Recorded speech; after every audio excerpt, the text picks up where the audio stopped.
Несмотря на то, что медицина шагает вперед, и женщины уже на ранних сроках беременности становятся на учет и наблюдаются у специалистов, все чаще рождаются дети с патологиями развития. В сегодняшней программе мы будем говорить о таких заболеваниях, как аутизм, расстройство речевого развития и других видах. В чем причина, и попытаемся разобраться, что происходит у нас в Абхазии.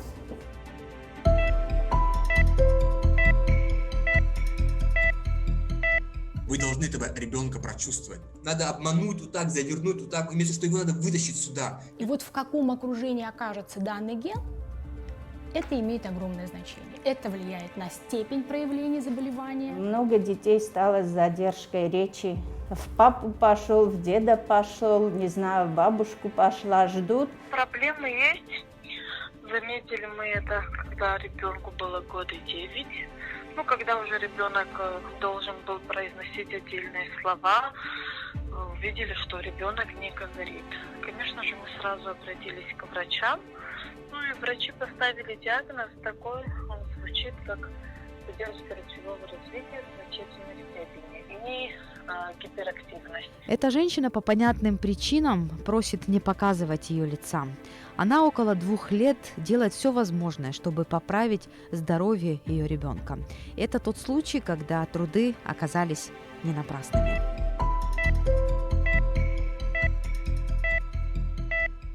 О том, какая помощь нужна детям с аутизмом и расстройствами речевого развития, хорошо знает практикующий психолог Денис Чанба. Через него прошли десятки детей, и сегодня, чтобы попасть к нему на занятия, выстраивается очередь.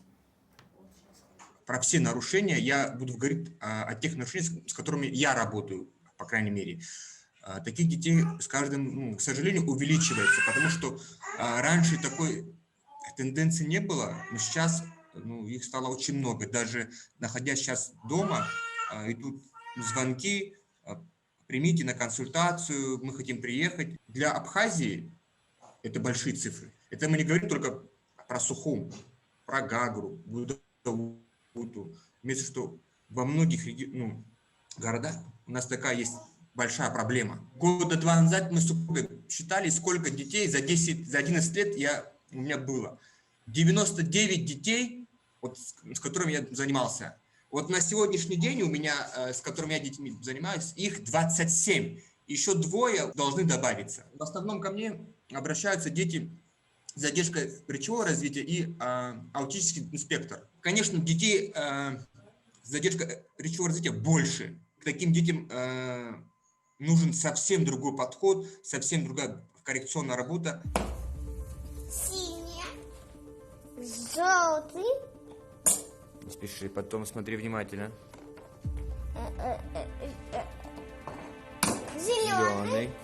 Красный. Молодец. Потом какой идет? Оранжевый. Молодец.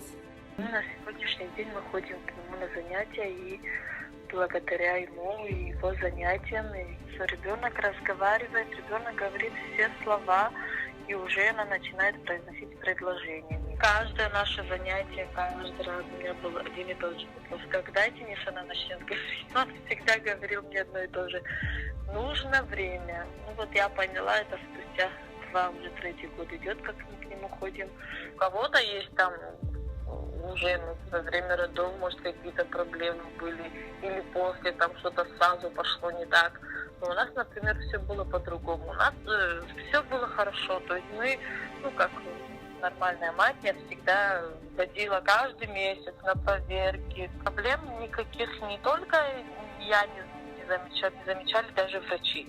Единственное, разговаривать, когда уже пришло время разговаривать, мы заметили, что она не говорит. Когда ко мне приходят, это их волнует.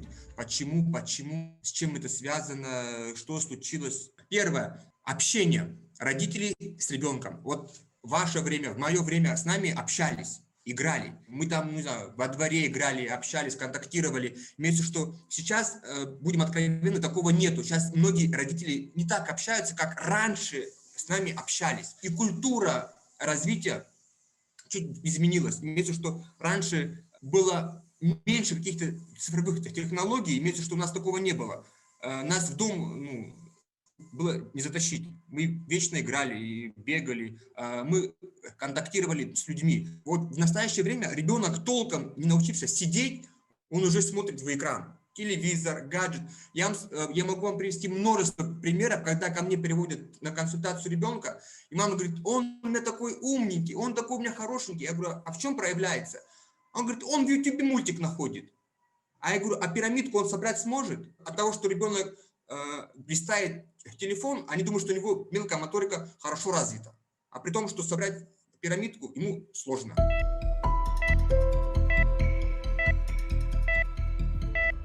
Далеко не все анализы УЗИ могут выявить патологию у младенца. Только после рождения родители узнают страшные диагнозы. Сами роды – сложный и опасный процесс. И зачастую именно во время родов из-за ошибок врачей могут появиться и отклонения.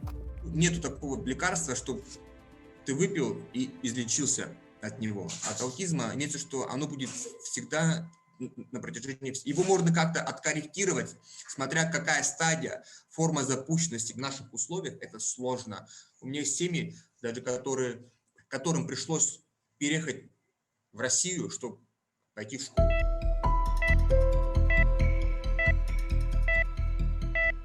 Если примерно 10 лет назад родители, которые столкнулись с патологиями развития у детей, должны были выезжать за пределы Абхазии, то за последние несколько лет в стране появились сразу несколько реабилитационных центров.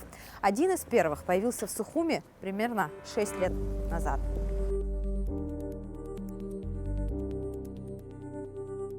Да, руки вдоль туловища. Руки вдоль туловища. Умница.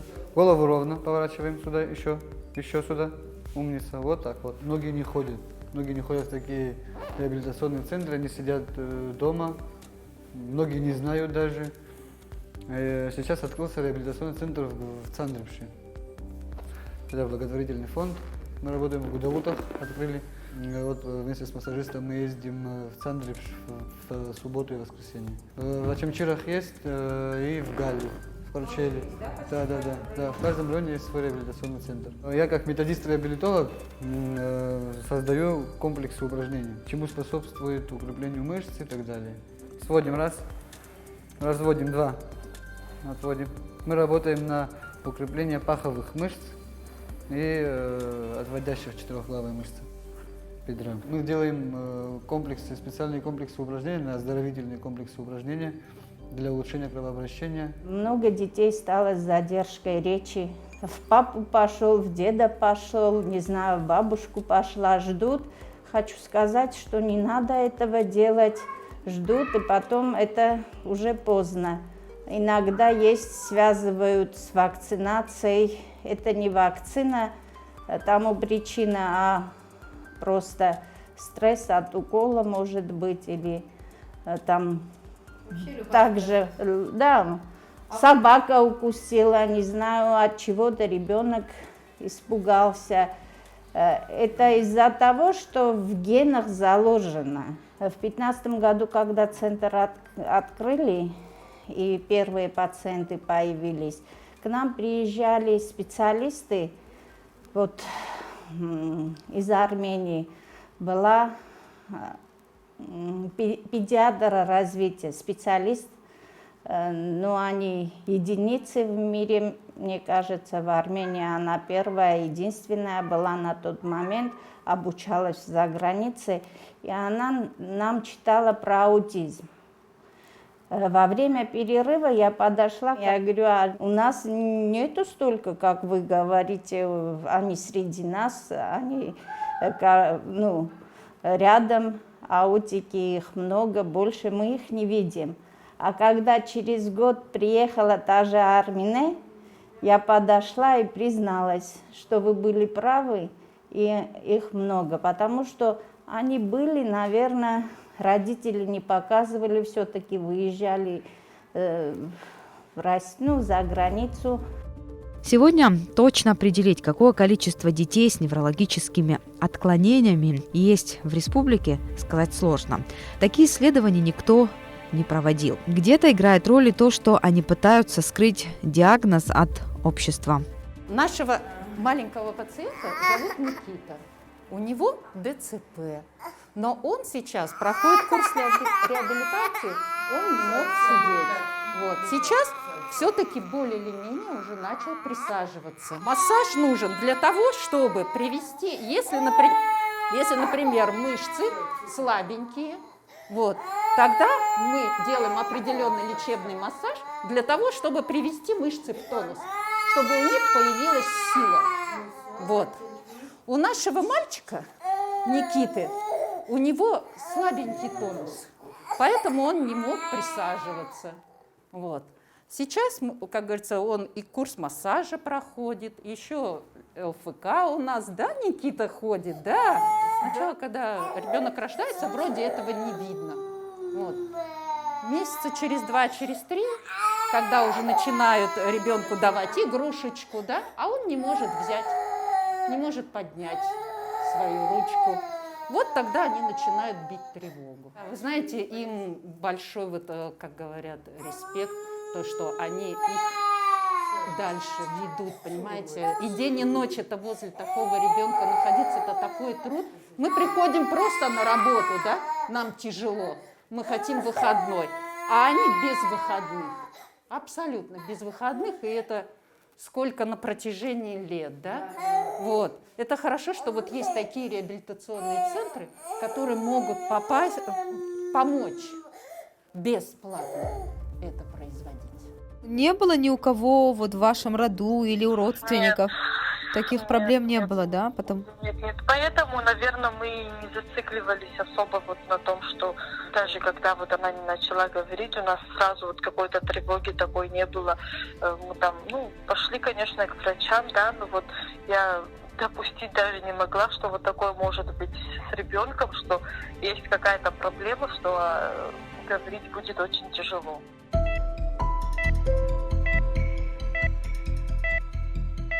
То, что вы здоровые ваши родители, это не является гарантией того, что у таких людей обязательно родятся здоровые дети. Вся информация о человеке хранится в гене. Каким образом болезни передаются с помощью генов, какую информацию хранит ген, об этом мы сегодня будем говорить с деканом биолого-географического факультета, кандидатом биологических наук, доцентом АГУ Мариной Гогуа. Если говорить о генах, в частности, я буду говорить о структурных генах, то они несут информацию о числе и последовательности аминокислот в белке. Такое определение, но я должна сказать, что именно это и определяет ход всех биохимических реакций в клетках. Это та информация, которая зашифрована в генах. В связи с этим гены структуры весьма стабильные. Это обеспечивает нам преемственность поколений, то, что мы похожи на своих родителей, на родственников. Но не всегда так. Возможны изменения, такие вот, которые мы называем мутациями, и поэтому вариантов каждого гена много. Это могут быть сотни, тысячи, а то и более варианты, формы, мы их называем аллелями. И это обеспечивает нашу индивидуальность, то есть индивидуальные отличия, то, что мы похожи, но копиями друг друга не являемся. Наследственная информация, она огромная. Каждый ген имеет значительную протяженность, и при копировании, и при наследовании, когда она переписывается, возможны ошибки. И уже этот ген будет передаваться в несколько измененном виде. Но кроме внутренних причин, есть еще и внешние. Это условия среды. Это могут быть физические факторы, излучение, радиация ионизирующая, ультрафиолетовые лучи. Это могут быть химические вещества. Это известно, что это пестициды, соли тяжелых металлов. А в последнее время мы знаем, что это те вещества, с которыми мы часто контактируем. Это может быть и парфюмерия, и даже пищевые продукты, и биологические факторы. Это вирусы, другие микроорганизмы, их токсины. Так как вариантов генов много, какие-то изменения могут никак не повлиять на жизнеспособность, на здоровье, какие-то могут усилить работу гена, может быть, даже улучшить, а какие-то и повредить. И тогда мы можем говорить в этом случае о причинах наследственных болезней. Абхазия маленькая страна, да, тут принято жениться в основном на представителях вот своей национальности, да, то, что возможно какое-то кровосмешение или на генетическом уровне какая-то поломка произойти в связи с этим, не думаете ли, что вот эта версия имеет под собой почву? Ну, насколько я знаю, все строго следят, когда женятся, чтобы одной фамилии. Да, что Нет, это не просто прихоть, да? Нет, это не прихоть. Нация маленькая, в любом случае получается на каком-то поколении родственники. Ну, нежелательно, чтобы, конечно, близкие родственники.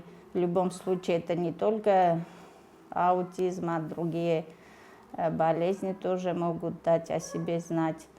Шумиху подняли, что это из-за вакцинации, это больше стало, но потом, конечно, это опровергли, что вакцины тут ни при чем. Конечно, кровосмешание, это, ну, по моему мнению, я думаю, и многие специалисты подтвердят, это, конечно, табу для многих цивилизаций. Если это раньше между королями, там, чтобы была чистая кровь, там, фараоны женились на своих там сестрах, дочерях, это как-то, чтобы они не утратили свою какую-то власть. Но сейчас это, конечно, приводит к патологическим нарушениям. Гемофилия имеется, что когда у ребенка или у человека свертывается кровь, у многих возникает бесплодие. Имеется, что это тоже уже доказано. Микроцефалия – это уменьшение головного мозга, и это может способствовать умственной отсталости. У нас общество маленькое, я с вами согласен, да, но, честно говоря, я в своей практике не сталкивался вот с таким явлением. Да. Но анализ такой генетический вы просите? Вообще можно как-то это... Да, имеется, что с детьми, с которыми я занимаюсь, по крайней мере, выезжают.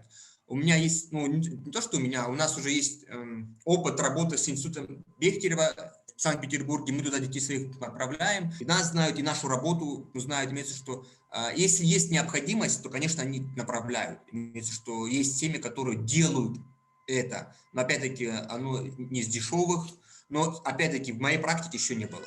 Я не слышала, если честно, вот вообще подобных случаев, что из-за вот этой версии вот рождаются такие дети. Прислушиваться к врачам, к невропатологам, то есть они вообще этот вариант, мне кажется, не рассматривают, потому что там есть уйма других версий, причин, из-за чего вообще бывают такие проблемы у детей. Это во время родов, это могут быть элементарные просто какие-то вещи, там шейные отделы позвоночника защемлены, много чего. Ну, врачи это объясняют по-другому. И я, если честно, вот если выбирать между той версией, которую вы озвучили, и версией врачей, больше я, конечно, склоняюсь к версии врачей. Так как у каждого два родителя, каждый ген имеет две копии. Одна от одного родителя, другая от другого. И они между собой взаимодействуют. Бывает так, что даже если есть патологический ген, но на фоне здорового эта патология не проявится. Человек может быть носителем данного гена, но он может быть абсолютно здоров. А в следующих поколениях это может проявиться, если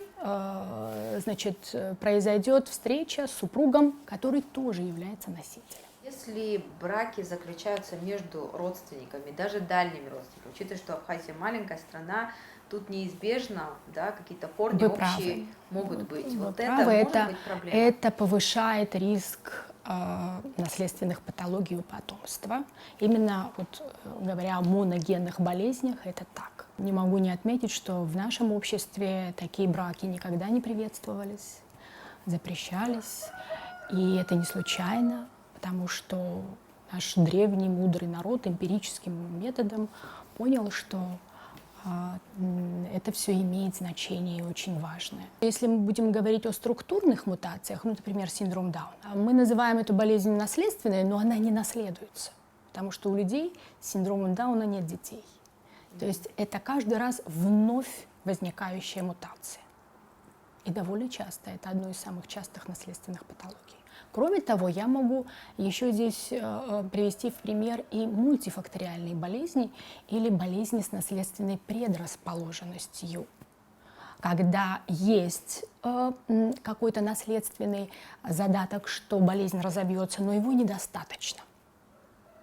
Для того, чтобы человек заболел, необходимы еще негативные факторы окружающей среды. И здесь очень важна профилактика. И, кстати, такие болезни, они являются семейственными. И не всегда мы можем сказать, что это именно из-за наследственности. Это, возможно, из-за образа жизни, образа питания, принятые в этой семье. Все гены взаимодействуют, а есть и специальная группа таких регуляторных генов, которые сами никак не проявляют себя, кроме как влияют на другие. И вот в каком окружении окажется данный ген, это имеет огромное значение. Это влияет на степень проявления заболевания. Выбрать партнера очень важно. И тут немаловажно еще учитывать тот факт, что здоровый образ жизни.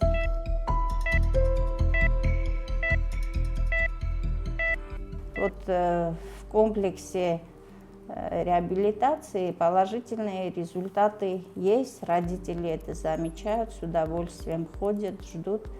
Даже могу сказать, что у нас центр маленький для... да, желательно, чтобы расширились и больше принесли бы пользу. У меня бывали дети, которые и кусались, и бились, и, не знаю, и царапали. Просто надо гнуть свою линию. Гнуть свою линию, надо идти, показать ему, что он тебе не безразличен, что ты ему нужен. И он тебе нужен, и ты ему нужен.